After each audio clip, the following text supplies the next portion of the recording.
हरे कृष्णा कृष्ण कृष्ण हरे हरे, हरे राम राम राम हरे हरे। हरे Krishna friends, Radhe Radhe, शुभ सकाल। केमन आछो तोमरा सबाई? आशा करछि सबाई खूब भालो आछो। राधा माधव गुरु गौरांगी कृपाय आमिও खूब भालो आछि। तो आजकेर भिडियोर मध्य आमरा शयनी एकादशी व्रत माहात्म्य कथा पाठ करब, ताও আবার সবাই একসঙ্গে। গত ভিডিওতে আমি পাঠ করেছিলাম, তোমরা শ্রবণ করেছিলে, কিন্তু এই ভিডিওতে আমরা সবাই একসঙ্গে পাঠ করব। আমি স্ক্রিনে দিয়ে দেবো, ঠিক আছে? তারই সঙ্গে আমরা আলোচনা করব একাদশী ব্রতের কি মাহাত্ম্য রয়েছে, একাদশী ব্রত পালন করলে আমরা কি কি ফল পেতে পারি, আর পালন না করলে আমাদের কি ক্ষতি হতে পারে। তো আমরা সবাই জানি আগামী 6 জুলাই রবিবার, মানে উল্টো রথ হচ্ছে 5 জুলাই শনিবার, ঠিক তারপরের দিন 6 জুলাই রবিবার পড়েছে শয়ন একাদশী। আষাঢ় মাসের শুক্লপক্ষের একাদশী শয়ন একাদশী, দেবশয়নী একাদশীও বলা হয় এই একাদশীকে। তো এই একাদশী ব্রত কিন্তু অবশ্যই পালন করবে। তো যারা করো না অবশ্যই চেষ্টা করো এই একাদশী ব্রত থেকে একাদশী ব্রত পালন করা, কারণ একাদশী ব্রত হচ্ছে বাদবাকি যত ব্রত রয়েছে সব ব্রতের মধ্যে সর্বশ্রেষ্ঠ ব্রত হচ্ছে এই মাধব তিথি। তাই মাধব তিথি আমাদের সবার যত্ন সহকারে পালন করা উচিত, কারণ এটা ভগবানের সব থেকে প্রিয় তিথি। তাই আমাদের সবারই কিন্তু অবশ্যই একাদশী ব্রত করা উচিত। 8 বছর থেকে 80 বছর বয়স পর্যন্ত সধবা বিধবা স্ত্রী পুরুষ সূচি অসুচি যে কোনো অবস্থাতেই থাকুক না কেন একাদশী ব্রত অবশ্যই করতে হবে।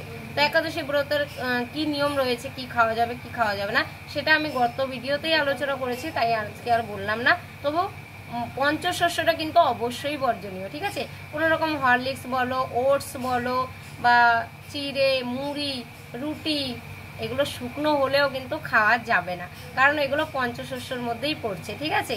তো তার জন্য বলছি যে পঞ্চশস্য বর্জন করে তোমরা বাদাম ভাজা, আলু সিদ্ধ, সবজি এগুলো নিতে পারো, নানা রকমের ফল নিতে পারো। আর যদি নির্জলা করো তাহলে তো কোনো কথাই নেই, কারণ নির্জলা হচ্ছে সর্বোত্তম পন্থা, তাই না, একাদশী ব্রতের। তো যে যারা পারবে অবশ্যই নির্জলা করবে, কিন্তু সবার পক্ষে তো সম্ভব নয় নির্জলা করা। তার জন্য তারা এই জল ফল বা বাদাম আলু সবজি এইগুলো নিয়ে তোমরা একাদশী ব্রত করো। কিন্তু মোস্ট ইম্পর্টেন্ট হচ্ছে একাদশী ব্রত অবশ্যই করো। তো না খেয়ে থাকতে পারি না এই অজুহাত দিয়ে একাদশী ব্রত করা বন্ধ করো না প্লিজ, এটা আমার রিকোয়েস্ট। তো একাদশী ব্রত নিজেও পালন করবে, নিজের আত্মীয় স্বজন বন্ধু বান্ধব যত রিলেটিভস রয়েছে জানা অজানা যাদের সঙ্গে পরিচয় রয়েছে, তো সবাইকে উৎসাহিত করবে একাদশী ব্রত করার জন্য। কারণ একাদশী ব্রত আমরা ভাবছি যে একটা, যারা একাদশী করে না তারা ভাবছে যে এটা একটা খুবই সামান্য একটা দিন। দেখো দিন কিন্তু ঠিক কেটেই যাবে, কিন্তু আমরা হেলায় দুলায় দিন কাটিয়ে দিচ্ছি, পরে কিন্তু আমরা টের পাবো যখন পিঠ থেকে যাবে দেওয়ালে, যখন আর কোনো রাস্তা থাকবে না বেরোনোর। তো এটা কিন্তু খুব একটা সহজ উপায়। আমরা ভাবছি যে দিনটা চলে যাচ্ছে, কিন্তু না, এটা খুব মাহাত্ম্যপূর্ণ দিন কিন্তু একাদশী ব্রত। এই একাদশীর দিন আমরা যদি অন্ন গ্রহণ করি বা পঞ্চশস্যের মধ্যে থেকে যে কোনো শস্য গ্রহণ করি, তো প্রতি গ্রাসে গ্রাসে কিন্তু আমরা পাপ ভক্ষণ করি। তাও আবার ক্ষুদ্র অপরাধ নয়, ক্ষুদ্র পাপ নয়, বড় বড় গুরুতর অপরাধ, ব্রাহ্মণ হত্যা, গো হত্যা, পিতা মাতা হত্যা, গুরু হত্যা, মানে যেগুলো আমরা স্বপ্নেও ভাবি না যেগুলো করব, কিন্তু শুধুমাত্র একাদশীর দিন আমরা যেহেতু অন্ন গ্রহণ করছি তাই এই অপরাধগুলো কিন্তু আমাদের হয়ে যাচ্ছে। তো খুব সাবধান, যাদের তোমাদের রিলেটিভরাও যারা একাদশী করে না তাদেরকেও বোঝাও যে একাদশীটা কতটা ইম্পর্টেন্ট। না করলে কারো কোনো ক্ষতি হচ্ছে না, নিজেরই ক্ষতি হচ্ছে, তাও আবার ছোটখাটো ক্ষতি হচ্ছে না, তাই না?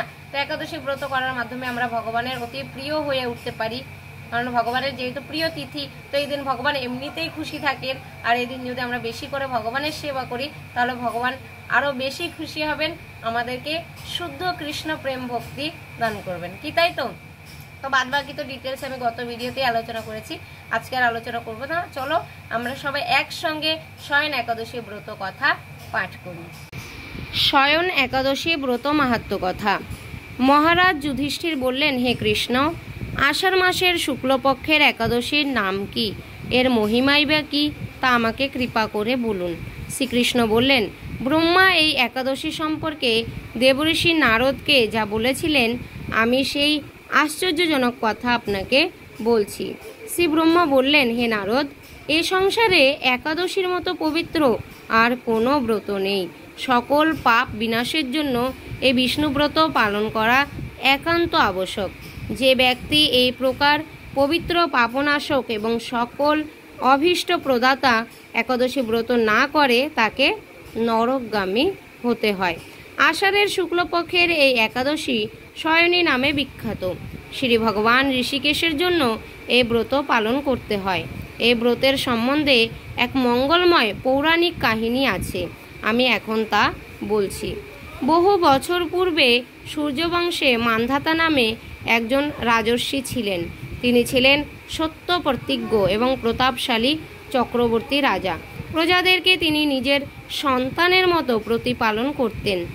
সেই রাজ্যে কোনো রকম দুঃখ, রোগ ব্যাধি, দুর্ভিক্ষ, আতঙ্ক, খাদ্য অভাব অথবা কোনো অন্যায় আচরণ ছিল না। এইভাবে বহুদিন অতিবাহিত হলো। কিন্তু একসময় হঠাৎ দৈব দুর্বিপাকে ক্রমাগত 3 বছর সে রাজ্যে কোনো বৃষ্টি হয়নি। দুর্ভিক্ষের ফলে সেখানে দেবতাদের উদ্দেশ্যে দান মন্ত্রের স্বাহা স্বাধা ইত্যাদি শব্দও বন্ধ হয়ে গেল। এমনকি বেদ পাঠও ক্রমশ বন্ধ হলো। তখন প্রজারা রাজার কাছে এসে বলতে লাগলো, মহারাজ, দয়া করে আমাদের কথা শুনুন। শাস্ত্রে জলকে নার বলা হয়, আর সেই জলে ভগবানের অয়ন অর্থাৎ নিবাস, তাই ভগবানের এক নাম নারায়ণ। মেঘরূপে ভগবান বিষ্ণু সর্বত্র বাড়ি বর্ষণ করেন। সেই বৃষ্টি থেকে অন্ন খেয়ে প্রজাগণ জীবন ধারণ করেন। এখন সেই অন্নের অভাবে প্রজারা ক্ষয়প্রাপ্ত হচ্ছে। অতএব হে মহারাজ, আপনি এমন কোনো উপায় অবলম্বন করুন যাতে আপনার রাজ্যের শান্তি এবং কল্যাণ সাধন হয়। রাজা মান্ধাতা বললেন, তোমরা ঠিকই বলেছ। অন্ন থেকে প্রজার উদ্ভব, অন্ন থেকেই প্রজার পালন। তাই অন্নের অভাবে প্রজারা বিনষ্ট হয়, আবার রাজার দোষেও রাজ্য নষ্ট হয়। আমি নিজের বুদ্ধিতে আমার নিজের কোনো দোষ খুঁজে পাচ্ছি না, তবুও প্রজাদের কল্যাণের জন্য আমি আপ্রাণ চেষ্টা করব। তারপর রাজা ব্রহ্মাকে প্রণাম করে সৈন্যসহ বনে গমন করলেন। সেখানে প্রধান প্রধান ঋষিদের আশ্রমে ভ্রমণ করলেন। এভাবে একদিন তিনি ব্রহ্মার পুত্র মহাতেজস্বী অঙ্গিরা ঋষির সাক্ষাৎ লাভ করলেন। তাকে দর্শন মাত্রই রাজা মহা আনন্দে ঋষির চরণ বন্দনা করলেন। মুনিবর তাকে আশীর্বাদ ও কুশল প্রশ্ন জিজ্ঞাসা করলেন। রাজা তখন তার বনে আগমনের কারণ সবিস্তারে ঋষির কাছে জানালেন। ঋষি অঙ্গিরা কিছু সময় ধ্যানস্থ থাকার পর বলতে লাগলেন, হে রাজন, এটি সত্য যুগ। এই যুগে সকল লোক বেদ পরায়ণ এবং ব্রাহ্মণ ছাড়া অন্য কেউ তপস্যা করে না। এই নিয়ম থাকা সত্ত্বেও এক শূদ্র এ রাজ্যে তপস্যা করছে। তার এই অকার্যের জন্যই রাজ্যের এই দুর্দশা। তাই তাকে হত্যা করলেই সকল দোষ দূর হবে। রাজা বললেন, হে মুনিবর, তপস্যাকারী নিরপরাধ ব্যক্তিকে আমি কিভাবে বধ করব? আমার পক্ষে সহজসাধ্য অন্য কোনো উপায় থাকলে আপনি তা দয়া করে আমাকে বলুন। তদুত্তরে মহারিষি অঙ্গিরা বললেন, আপনি আষাঢ় মাসের শুক্লপক্ষের শয়নী নামে প্রসিদ্ধা একাদশী ব্রত পালন করুন। এই ব্রতের প্রভাবে নিশ্চয়ই রাজ্যে বৃষ্টি হবে। এই একাদশী সর্বসিদ্ধিদাত্রী এবং সর্ব উপদ্রব নাশকারিণী। হে রাজন, প্রজা ও পরিবারবর্গ সহ আপনি এই ব্রত পালন করুন। মুনিবরের কথা শুনে রাজা নিজের প্রাসাদে ফিরে এলেন। আষাঢ় মাস উপস্থিত হলে রাজ্যের সকল প্রজা রাজার সাথে এই একাদশী ব্রতের অনুষ্ঠান করলেন। ব্রত প্রভাবে প্রচুর বৃষ্টিপাত হলো। কিছু কালের মধ্যেই অন্ন অভাব দূর হলো। ভগবান ঋষিকেশের কৃপায় প্রজাগণ সুখী হলো। এ কারণে সুখ ও মুক্তি প্রদানকারী এই উত্তম ব্রত পালন করা সকলেরই অবশ্য কর্তব্য।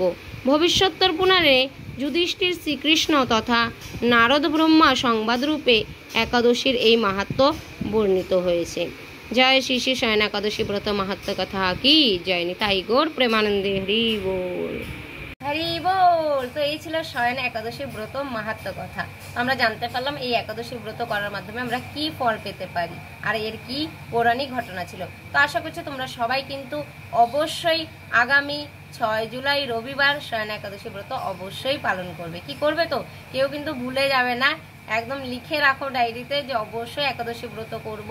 মানে যারা করো না তো এই একাদশী থেকে স্টার্ট করে দাও, ঠিক আছে। তো আজকে ভিডিও এখানে শেষ করছি। যদি ভালো লাগে লাইক শেয়ার কমেন্ট করে পাশে থেকো। হরে কৃষ্ণ কৃষ্ণ কৃষ্ণ হরে হরে, হরে রাম রাম রাম হরে হরে। চ্যান্ট হরে কৃষ্ণ মহামন্ত্র এন্ড বি হ্যাপি। দেখা হচ্ছে পরে নেক্সট ভিডিওতে। সবাই ভালো থাকবে, সুস্থ থাকবে, কৃষ্ণ ভাবনাময় থাকবে। হরে কৃষ্ণ, রাধে রাধে।